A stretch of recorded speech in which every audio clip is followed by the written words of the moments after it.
Bonjour, bienvenue dans ma bibliothèque. Nous sommes à Montréal, on est le 30 janvier 2012 et ce matin je vais vous lire un texte de Marcel Marien, Le Marquis de Sade raconté aux enfants. Mais avant, je voudrais apporter ma petite contribution dans le cadre de la semaine de prévention contre la maladie mentale.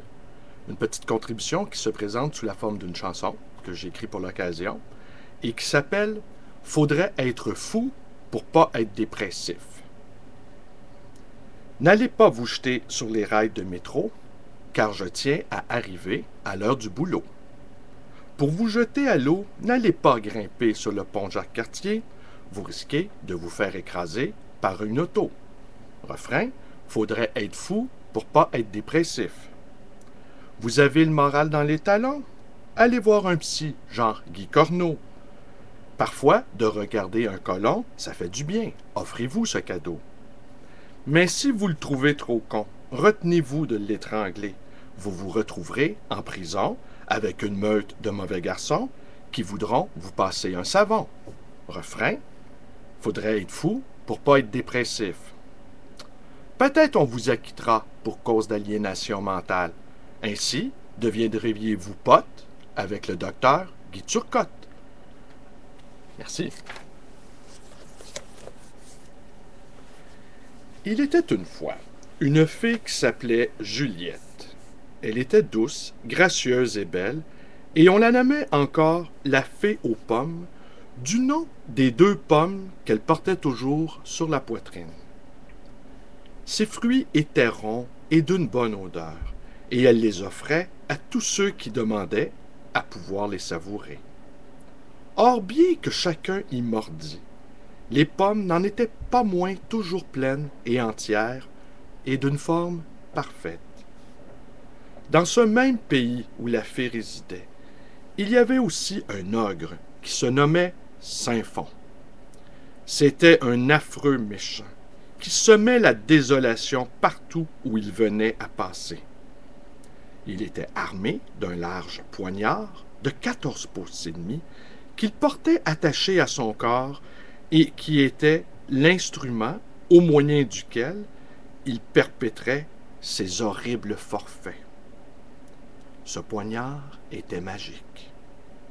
L'ogre, d'ailleurs, était né bon, et il le fut demeuré si vers l'âge de 7 ans, alors qu'il n'était qu'un petit garçon, une méchante fée qui avait nom Nature ne lui avait jeté un sort sous la forme de ce poignard qu'elle avait soudé de façon si adroite à son bas-ventre qu'il n'était plus possible de l'en détacher. Ainsi, rivé à cette âme perfide, le petit garçon grandit et devint malgré lui l'ogre terrible qui attristait le pays. Mais on racontait sur ce poignard encore bien d'autres merveilles, comme par exemple que lorsqu'il était hors d'usage, il était flasque et mou, comme s'il n'avait été que la gaine de peau qui l'enfermait.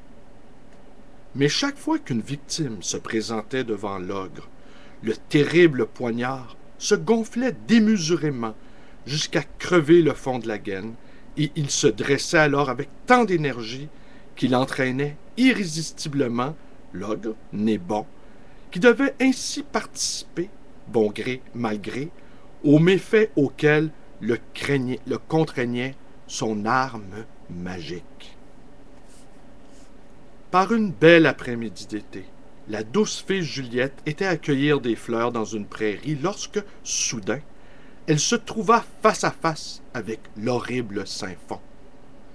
À peine s'était-il aperçu que le poignard se gonfla outre mesure, braqué dans la direction de la fée.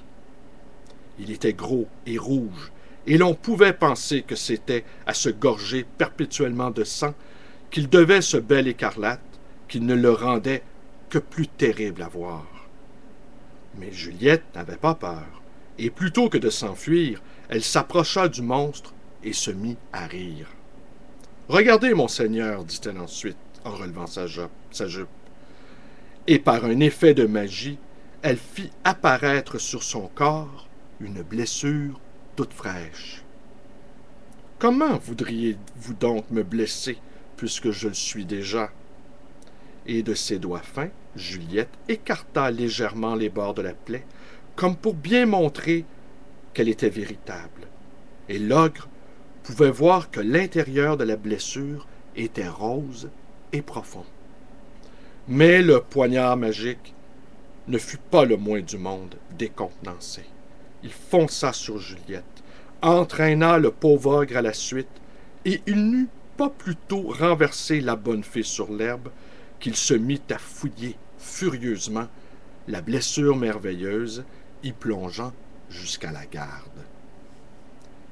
Après un moment, le poignard ressortit, mais comme il voulait se planter ailleurs, dans la chair de la fée, aussitôt, à ce même endroit, devançant sa pénétration, une nouvelle blessure apparut, dans laquelle l'arme aveugle s'engouffra avec frénésie.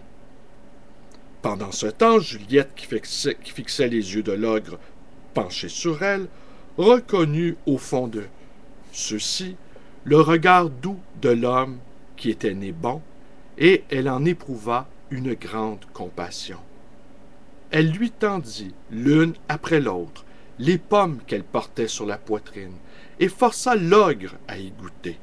Celui-ci les mordillait doucement, si bien que la fée en fut émue jusqu'aux larmes. D'un geste souple et adroit, elle se délivra du poignard qui la meurtrissait et s'agenouilla aux pieds de l'ogre, forçant celui-ci à se relever. Courageusement alors, elle approcha sa bouche menue du terrible poignard, et bien que celui-ci fût de proportions énormes, elle réussit à se l'introduire en le faisant doucement glisser entre les lèvres. Au bout d'un moment, et sans que son attitude n'invitât à le prévoir, alors que le poignard était enfoncé si loin au fond de sa gorge qu'elle en étouffait presque, Juliette, d'un brusque coup de dent, trancha au ras du ventre le poignard magique qu'elle recracha vivement sur le sol. Aussitôt, l'on put voir l'arme monstrueuse, comme prise de convulsion, se tortiller à la manière d'un serpent, s'apaiser enfin, puis se transformer en pierre. Délivré de son abominable instrument, Saint-Fond n'était plus un ogre. Il était redevenu l'homme bon. Ainsi, il put épouser la fée, mais chose curieuse, ils n'eurent pas d'enfant. Ben voilà, c'est tout pour aujourd'hui. Alors, si mes vidéos absurdes vous plaisent, vous pouvez vous abonner à ma chaîne YouTube, Blalon de sang, de venir me rejoindre sur ma page Facebook, d'aller me visiter à ma librairie. N'ayez crainte, je n'aurai pas ce chapeau sur la tête. Nous sommes le 30 janvier tout de même. Et vous pouvez me téléphoner si vous avez envie que je vous raconte une histoire, un conte pour enfants, à la manière du Marquis de Sade. Alors je vous remercie, au revoir et passez une belle journée.